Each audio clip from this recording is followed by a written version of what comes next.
Neste vídeo vamos ver como obter a lei de uma transformação linear a partir da sua matriz associada.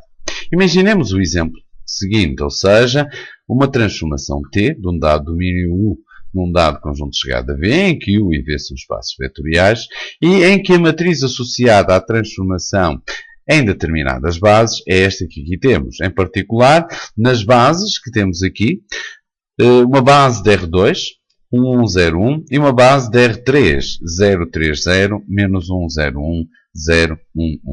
Ora bem, e propositadamente não foi identificado aqui quem é o R2 nem o R3, ou seja, quem é o conjunto do meu domínio e quem é o conjunto de chegada. Como poderemos então identificar quem é o domínio e quem é o conjunto de chegada olhando apenas para a matriz? Basta identificarmos o número de linhas e o número de colunas da nossa matriz. O número de colunas, neste caso 2, vai nos indicar nem mais nem menos quem é o domínio. Ou seja, temos duas colunas, significa que o nosso domínio, o nosso U, será R2. No caso, o número de linhas, 1, 2, 3 linhas, identificará quem é o conjunto de chegada. Ou seja, neste caso, 3 linhas, ou seja, o conjunto de chegada é R3. Muito bem, identificado o domínio e o conjunto de chegada da nossa transformação, ou seja, temos uma transformação de R2 em R3, o que pretendemos é determinar, nem mais nem menos, a expressão de t de xy, ou seja, a lei de transformação da nossa transformação linear. Pois bem, consideremos então a base do nosso domínio, ou seja, a base de R2, que tínhamos visto ainda há pouco, era composta pelos vetores 1, 0, 1. Vamos então determinar a imagem de cada um dos vetores da base, ou seja, vamos calcular a imagem do vetor 1, do primeiro dos vetores. Muito bem, como é que nós conseguimos identificar o valor, a imagem do vetor da base, neste caso 1?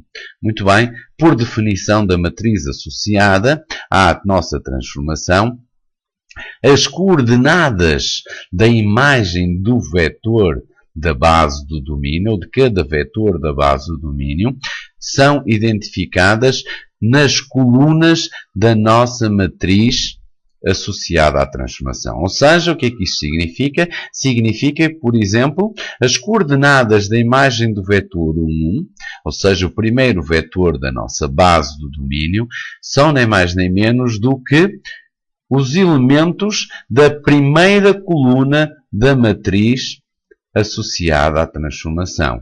Ou seja, significa, nem mais nem menos, que as coordenadas da imagem do vetor 1, 1 são 0, menos 1, menos 1. Muito bem? E atendendo isto, a que a base do nosso conjunto de chegada, neste caso é a base 0, 3, 0, menos 1, 0, 0, 0, 1, 1, ou seja, a matriz associada à transformação é uma matriz associada nas bases definidas anteriormente, ou seja, base do domínio 1, 1, 0, 1 e base do conjunto de chegada 0, 3, 0, menos 1, 0, 0, 0, 1, 1, significa então que a imagem do vetor da base do domínio 1 é 0 vezes o primeiro vetor, primeira coordenada vezes o primeiro vetor, mais menos 1 vezes o segundo vetor, ou seja, segunda coordenada vezes o segundo vetor, mais menos 1 vezes o terceiro vetor, ou seja, terceira coordenada vezes o terceiro vetor. Significa, então, que a imagem do primeiro vetor da base do domínio, ou seja, 1, é nem mais nem menos do que 1, menos 1, menos 1.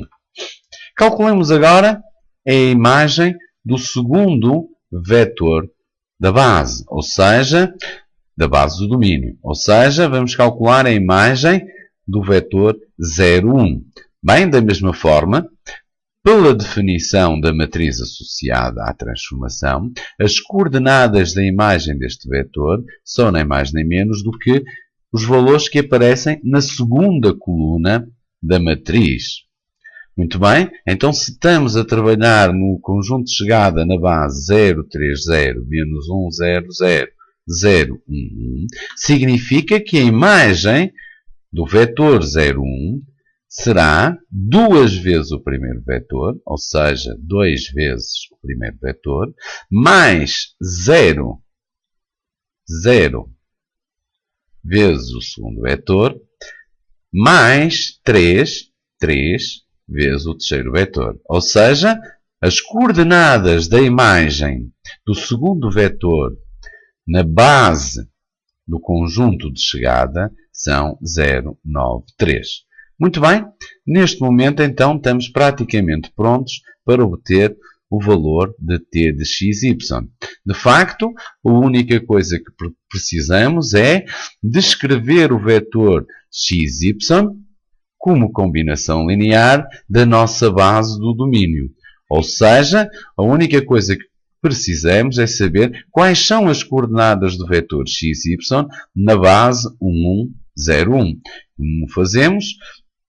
Tomamos uma combinação linear dos meus elementos da base e igualamos ao nosso vetor xy. Ou seja, eu pretendo descobrir qual é o meu A, qual é o meu B, tal que A multiplicado pelo primeiro vetor mais B multiplicado pelo segundo vetor dá exatamente o vetor xy. Ou seja, eu pretendo saber quais são as coordenadas de um vetor xy qualquer na base 1101. Muito bem, se resolvermos esta igualdade, vamos obter um sistema cuja solução nos indica que o valor de A é x e o valor de B é y menos x. Ou seja, o que é que nós podemos concluir? Que qualquer que seja o xy, qualquer que seja o ponto de coordenadas xy, esse xy escreve-se como sendo x vezes o primeiro vetor da base mais y menos x vezes o segundo vetor da base. Ou seja, para calcular o t de xy, basta-nos